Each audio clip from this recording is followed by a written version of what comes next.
Hello, welcome. Thank you for joining us. It's 14 days to go before Election Day, and this is your countdown.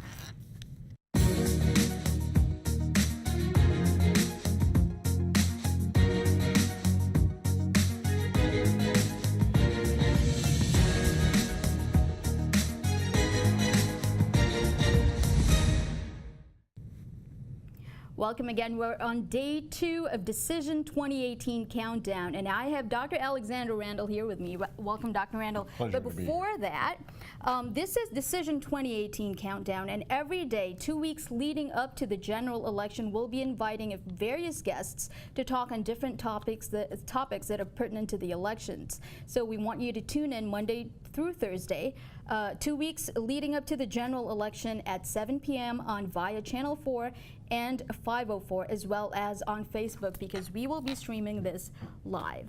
And so let's get back to Dr. Randall.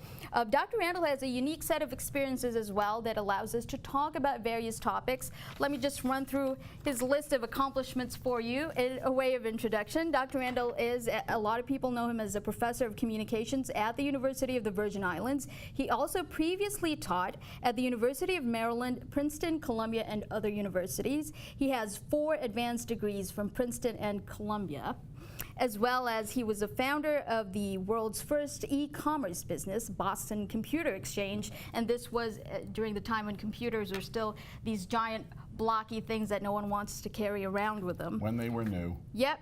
He was formerly the good news guy at WSTA, so you'll recognize his voice if you listen to WSTA a lot. He also writes opinion columns for the VI Daily News. And for TV2. And for TV2. You may remember him from our previous commentary shows on TV2 as well. And he is a proud father of 5 kids. How about that? And a regular on our election coverage. Yes, right absolutely. So you'll see more of Dr. Randall on the night of Election Day, which we are covering live. We're going to go live at 7 o'clock on the day of election and cover the results as they come in, and we'll have Dr. Randall as one of our guests. Now, today we're going to talk about different things, and one of those things is hurricane recovery. When we talk about hurricane recovery, Dr. Randall, we always talk about things that could have been done better or faster. And a lot of people say that it's unfair to compare the current administration to what could have been or what would have been possible, because nobody has literally gone through 2 Category 5 hurricanes back to back and tried to steer the territory through that. Because admittedly, Irma and Maria came 2 weeks fewer than 2 weeks within each other. And that was a tough time for everybody, especially for... It was particularly hard for people who got damaged badly in the first storm and then got a second round of damage in the second storm. The blue tarps had gone up and the blue tarps blew away by the time the second storm happened. But we can't spend forever talking about 2 storms like this. Has never happened before. People who have been here a long time remember hurricanes Marilyn and Hugo, and even though they weren't 2 back-to-back, they were severe. They took a lot of roofs off. How did the administrations respond then? What was the government's response when we had those catastrophic storms? And we have to look back and ask, as you asked the question, could it have been done differently this time? Well, we could look back at some of the past responses and see some things we might have done differently. Is this the governor's fault? No, it's the whole response of the entire government system from Washington, locally. Obviously, things could have been done better. Do we blame the governor for that? I don't think so. Do we blame the senators for that? Probably not. Though we might look now and go, what could we do differently in preparation for the next one? Because you know another one's coming. What are the things that you see around on the island? Because you're based on St. Thomas. Things that you see that immediately make you think, oh, this should have been done by now, or this should have been fully repaired by now. The green debris. We have these massive piles of green debris, several places on each island, and that could have been dealt with expeditiously. The governor proposed to burn it. The senator stopped him from burning it, but then it grinds to a halt, and it takes months and months. Here it is a year later, a year plus, and we still have these massive piles of green debris. The metal piles of debris are still around. And past storms, past events, we didn't have piles of debris a full year later we're looking at stuff that could have been cleaned up a lot faster. One of the things that also come up often as we go through this long process of recovering from the 2017 hurricanes is the fact that we are still in a state of emergency. Now, we are on our 12th state of emergency declaration. The governor has extended it 12 times since he first declared it after the hurricanes. And according to the governor, we're still in recovery and this is still needed. And Vitema actually supported that position because they said that things might get a little slower or additional approvals from the Senate, which is what the recent bill that just passed and became law, even though the governor vetoed it. The senators overrode that veto and said, no, the governor has to ask permission from the Senate if he wants to extend the state of emergency more than 60 days. What is your position on that? Do we try to put limits on the governor's executive powers, emergency executive powers, and how would that affect emergency and disaster response? He's been telling us all along that he needs the emergency powers in order to be able to get money moving to buy things and to take action. And that may be correct. But it really doesn't hurt to ask the senators to approve extensions of emergency powers. It's not as though they would deny it. It's just that they want to have some oversight on it. And the chance to ask some of the people who are responsible for these decisions what it is exactly that they need the emergency powers for. So here's another one where after Hurricane Marilyn, we weren't a year later still in an emergency situation. And after Hurricane Hugo, we didn't have a year-long emergency. People wonder whether or not this emergency really needs to be there or whether this is a mechanism for the governor to just take actions that he wants to take without having to check with anybody. And then you have this attention from Washington as well, from lawmakers who are concerned about Second Amendment rights and the fact that the emergency powers of the governor would actually allow him to confiscate weapons and ammunition. There are no reports that he has done that or plans to. But we're still offering these emergency powers. We're still using these emergency powers a full year and a month after the emergencies occurred. Is that absolutely necessary? Is there another way to do this? And that leads us into the problem we have with some of the things that have taken what, to my way of thinking, is a much longer time to address than needed.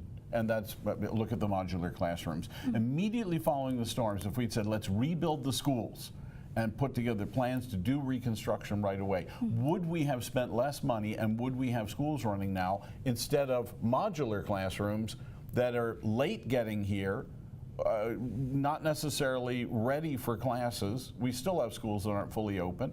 And is that as expeditious as it could have been? Wonderful. When we come back, we'll talk some more with Dr. Alexander Randall on some issues pertinent to the elections. And this time we'll talk about broken promises when we come back on Decision 2018 Countdown.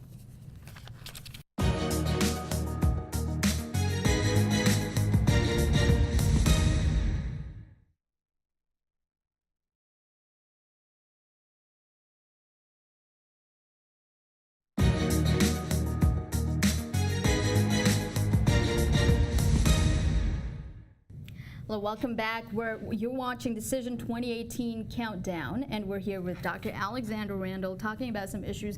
Earlier in the show, we talked about hurricane recovery and some things that that have not completely been repaired or things that could have been processed faster in terms of recovery, as well as the override on the governor's veto of the bill curbing his powers in terms of extending states of emergency indefinitely. Now, and this time we're going to talk about, you wanted to talk about broken promises, things that government officials say they would do and were not done. And one of the things that you mentioned was the empty site at Yacht Haven Grand. I'm assuming you mean the hotel that's the hotel site. The hotel site.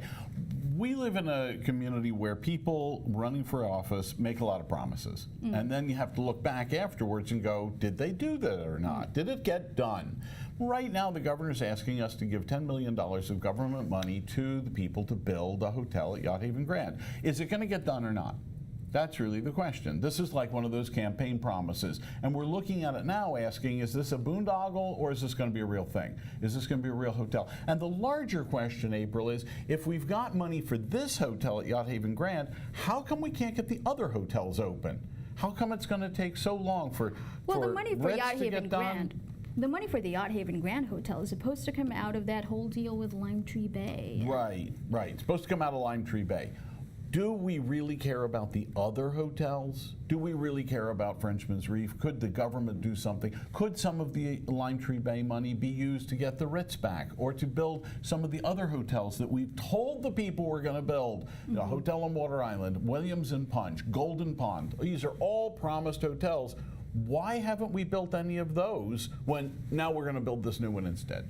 And the other question is, how much could we hold the government accountable for what privately owned hotels are not able to do in terms of recovery, for example? Some of them say they're going to open in 2020 or early 2019 or late 2019. What if we had an arrangement where all of the taxes on construction material for hotel reconstruction all had zero tax on them? Just we'll help you build the hotel by cutting the taxes, the import duties and customs on the materials to rebuild hotels, rather than just giving a loan to somebody. The folks who want to build the hotel on Water Island just want to have some tax breaks on their construction costs. We could do that. But then there are major hotels on the island that are EDC beneficiaries. They already get up to 90% income tax exemptions as well as gross receipts tax exemptions, and one could argue that those are the benefits that the government uses to entice hotels, giant hotels, to come down here and employ as many people as they can locally. Right. The other thing that you mentioned was the bridge to nowhere, which oh, my favorite. a lot of the bridge to somewhere. Let's be clear, it's right. a bridge to somewhere now. I drove over it on my way to TV. And right how was now. that experience? Blissful. I have looked Was at that it bridge really? to nowhere for more than 20 years. I've been here since the 1960s, and watching the bridge to nowhere finally get to the point where I could drive over truly was a blissful experience. 1987 is when the bridge was built, and then 10 years goes by, nothing happens. I'm sorry, and then another 10 years goes by and nothing happens. We have had money from the federal government for that bridge sitting in the hoppers. It's gotten reused for so many other things. I really have to give it to the governor on this one, that he finally said, just do the damn thing. Build the approaches, do it. Well, he certainly was very proud when he got into that cruiser and drove across the bridge for the first time. And he even, made a joke that the Public Works Commissioner wants him to try it, because if he can go through that bridge safely, then anybody else can. If the governor can do it, he can do it. I did it. What's really sad is the houses next to the bridge that have been flooded year after year after year because of that inadequate little bridge in Nada. That little inadequate bridge should have been blown away a long time ago, and we should have been over the bridge to somewhere 20 years ago. Well, the other issue too is people, there are community members that feel like this was rushed, like the project was rushed, so that there's something that can be shown right before Election Day, and that there are still problems surrounding the bridge. The bridge itself looks brand new, but in the area around it, massive potholes, people posting on Facebook how their cars are, their tires are busted because of these potholes, the lack of traffic lights. Wait a minute. What you're really saying is that politicians make an effort just before an election to do things to please the people. Finish the bridge to nowhere. Everybody gets a 3% pay increase. Teachers get their contract that's been lingering for years. Their GERS bonuses to the GERS members. Right before elections. Come on, April. Right before the election. Give me a break. Regarding the bridge to nowhere, that's now the bridge to somewhere, this is, a sentiment in the community, and it can't be ignored. So, I'm pleased to see the bridge finally get done. Kudos to everybody who did it. Could have been done 20 years ago. But we see this over and over and over, and this is the lead up to the election. Are we willing to take a 3% pay increase in exchange for a vote for the current governor, or is it just another phony baloney thing that later, after the election's over, we're going to get an 8% pay cut? We have seen this every single election when someone's running for re-election, that they come up with money right before the election to give funds to people, and then, right afterwards, we have an austerity problem, got to cut the pay. And press conferences everywhere before the election. Okay, one of the things, real quickly, GRS is one of the things that you said that were promised and not done. What do you mean? Every governor I can remember said he was going to fix the GERS. Every senator runs saying, I'm going to fix the GRS. Where is the fix? We have all these stories, all these, I could do this, people making promises. Watch this. Is the GERS still going to be our problem when we're here 4 years from now? Is it still going to be the same mess, or will it be bankrupt already? Or maybe No one. GRS is too big of a problem to fix for one administration, and because people were running for election, they're promising they can fix it They like that. always promise they're going to fix it. John DeYoung promised it. Charles Turnbull promised it. Roy Schneider promised it. Everybody's got a promise to fix GERS, and we're still sitting here with the thing poised to be bankrupt in 2023. That's crazy. And I'm waiting for saying these are the promises. Promise it, and then wait and see what happens. You're watching Decision 2018 Countdown. We're here with Dr. Alexander Randall. We'll be right back with more.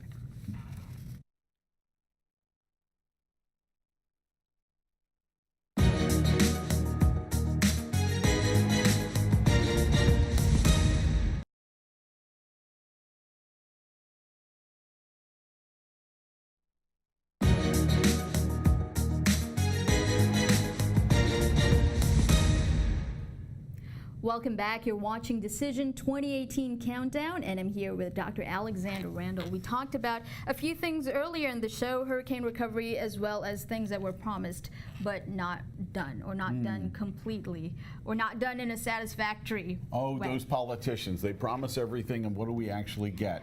Now you want to talk about problems that are still lingering, and one of those problems is WAPA. Yeah, WAPA, the Water and Power Authority. My favorite utility in the entire universe is the Water and Power Authority, It's the only one we especially have. when it works. And we love it when it works, and then when it doesn't work, we're all there paying our WAPA tax with our candles or our generator.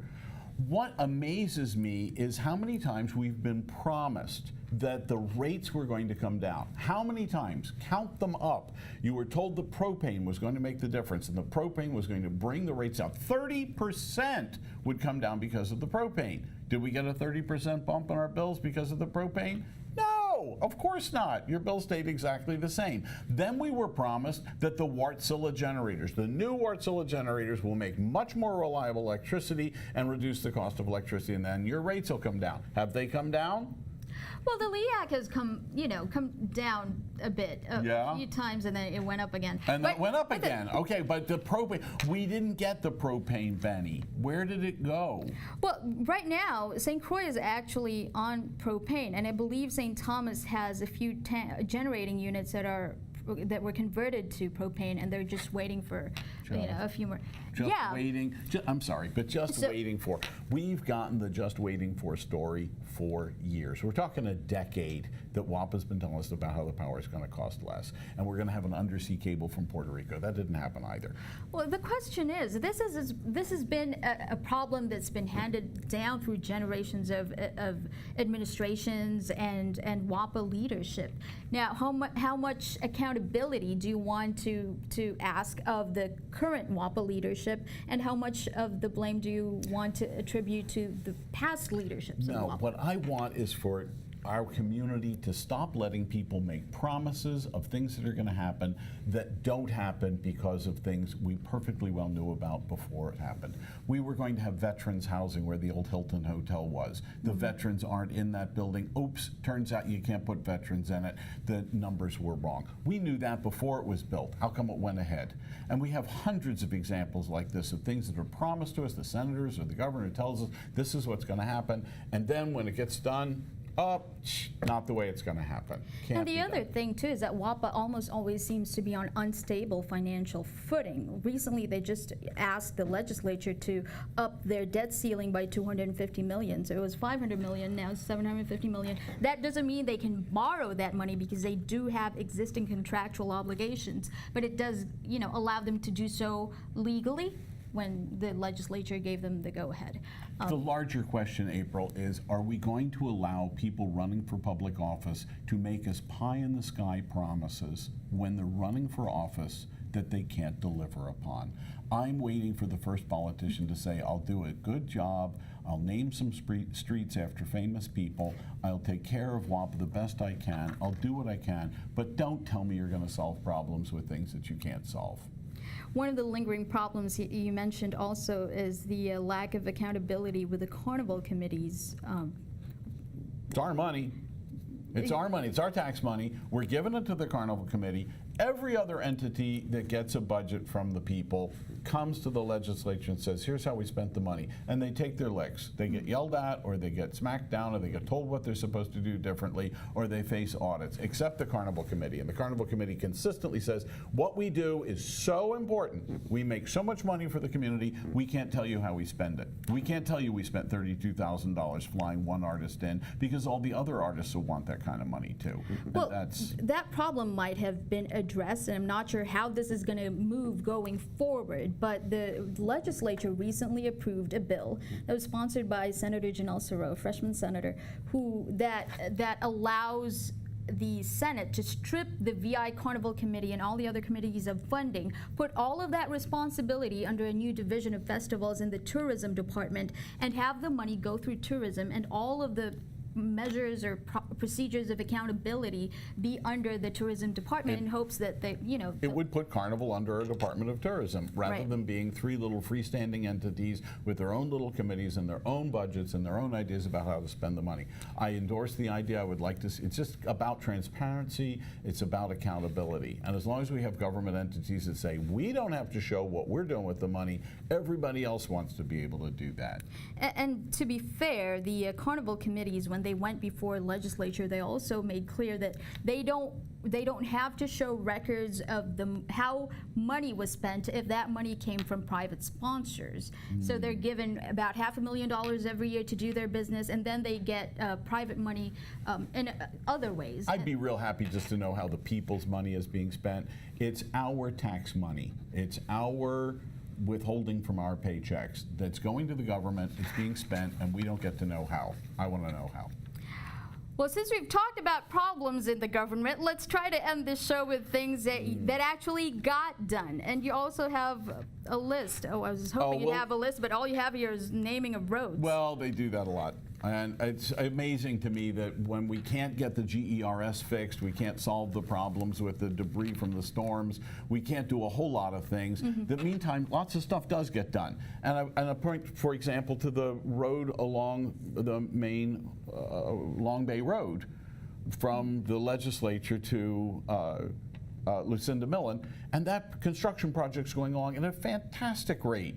It shows that things can get done very quickly when people are competent, know what they're doing, there's a contract, it's clear, and it isn't subject to some sort of kickback scheme. And not to belittle the naming of roads, it's a way to thank the people in the community who've made actual contributions or have become icons. My hat's off to Brownie. Irvin Brownie Brown, you deserved your road. Maud Proudfoot, you deserved your road. Nick Friday, thank you very much. Did our senators need to spend all day working on that? I don't think so. Wonderful. Thank you so much, Dr. Randall. That's all the time we have. You were watching Decision 2018 Countdown. Make sure you tune in Mondays through Thursdays, 7 p.m. via Channel 4 and 504, and streaming live on Facebook. Make sure you follow us on Instagram at TV2USVI, Facebook at News2VI. Send us a message on Messenger or send us an email to newsdirector@tv2.vi. I'm April Knight. Thank you for watching Decision 2018 Countdown.